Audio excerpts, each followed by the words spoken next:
Hi, I'm Jamie here with Ms. Torres, and we're discussing the Belize trip. Hi, Ms. Torres. Hi, how are you? I'm good. How are you? Very good, thank you. What is the purpose of the Belize trip this year? So actually, I run a travel program. I do a different destination each year, and this year just happens to be to Belize. But the purpose of my trips is to give students an opportunity to see the world, basically. I am a travel enthusiast myself, so I love to travel and see new places, and I want to share that with the students. They come with me, they're protected, they're safe, it's an educational environment. So every trip, depending on the destination, has like different educational value to it.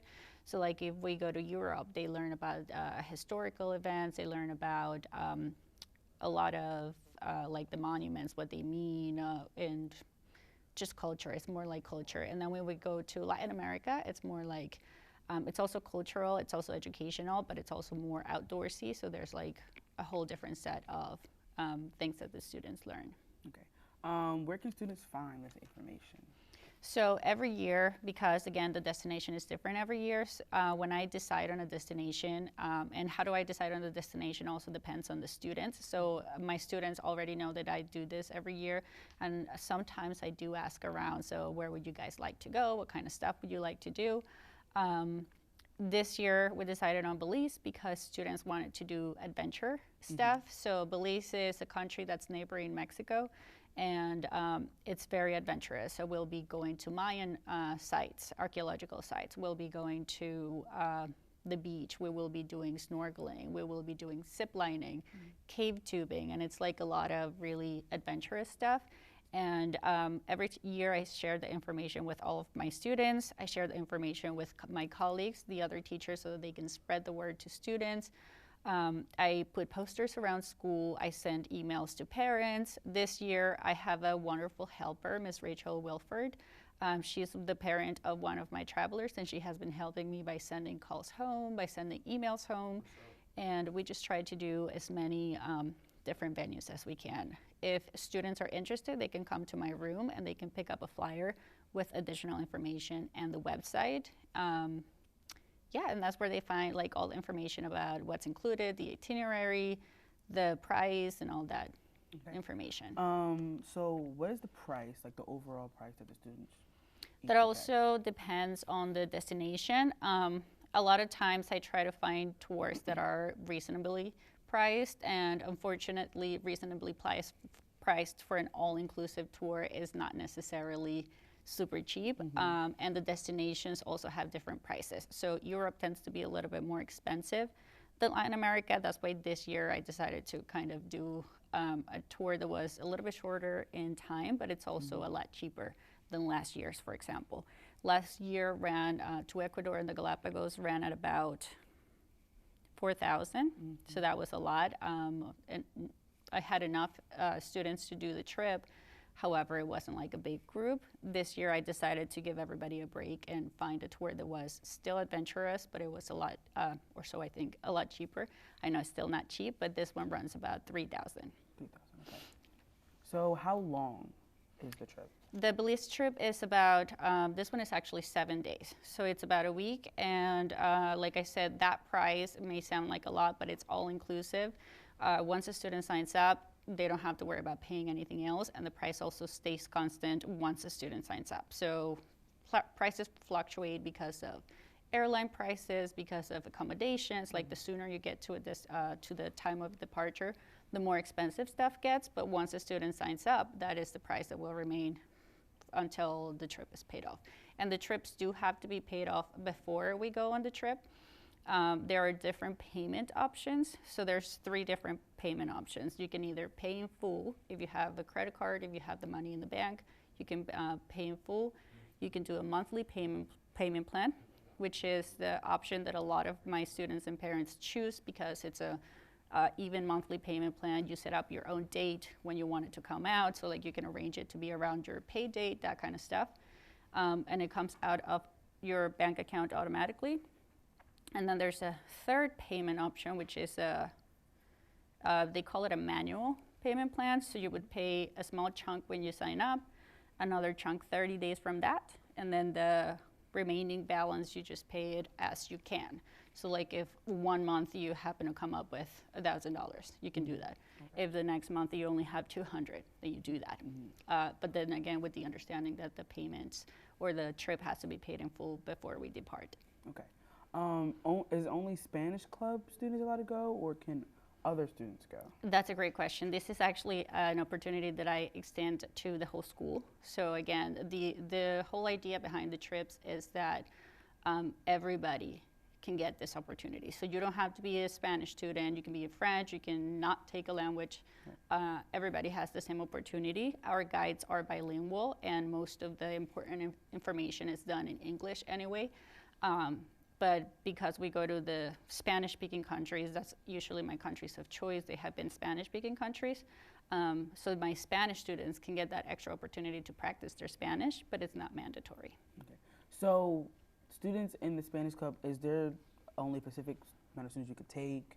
Or is there usually a number that you took in the past that's a common number that you usually allow kids to go? Just to clarify, it's not like a Spanish club thing. It's also not just a Spanish class thing. It's more like a Spanish department trip, because there are also trips from the French department, and they usually are centered around France. But so for Spanish, anybody, like I said, anybody can go, but the Spanish department usually goes to Spanish-speaking countries, and I have taken everything between 5 students and 15 students. I don't put a limit as to how many students can come, because I want to give everybody the same opportunity to come. So yeah, as long as I have 6 students, I can make a trip happen. So right now I have 4 students signed up for Belize. That's why you might have heard some emails, some information that like it's at risk of being canceled. I have to have at least 6 students to make it happen because of logistics and that kind of stuff. So I'm hoping that I get at least 2 more travelers.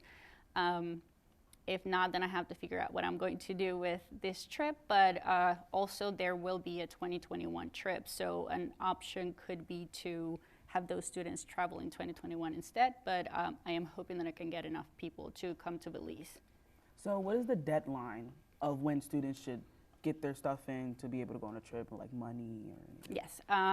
The deadline, I had given an original deadline of September 30th.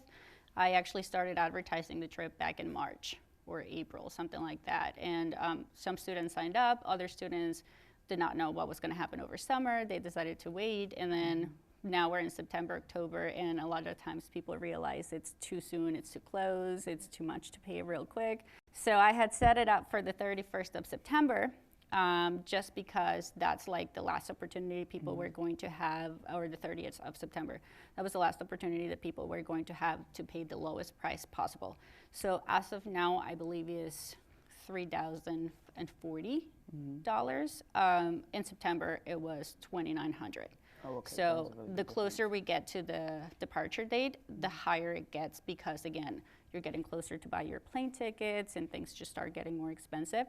So I'm telling people that the deadline is October 31st, and that's because, again, the price will just continue to go up. There is an actual deadline where people cannot register anymore, but it just, like, if we push it to that deadline, it just gets really complicated in terms of getting the rooms, getting the airplane tickets. So I am going to set a straight deadline of October 31st. Okay. So when is the actual trip? The actual trip, I always make them after the school year is over, as to not interfere with the school, and I don't want the kids to miss school. I believe school is very important, so I do them after the school year is over. In this situation, they're usually either towards the end of June or beginning of July. This specific trip, because I have something going on at the end of June, we are leaving in July. So my requested dates are July 2nd to July 8th. Of 2020. Okay. So what are things a student needs? Like, say if I was going on a trip, and what do I need to take with me to the airport? Things like that are important that I need to take. Yes. So every destination is different. So I can't tell you very specifics, but well, I mean, I could, but it's a long list of things. I usually, once students are signed up, I give them like a what to bring, a packing list and everything, so that students know exactly what to bring.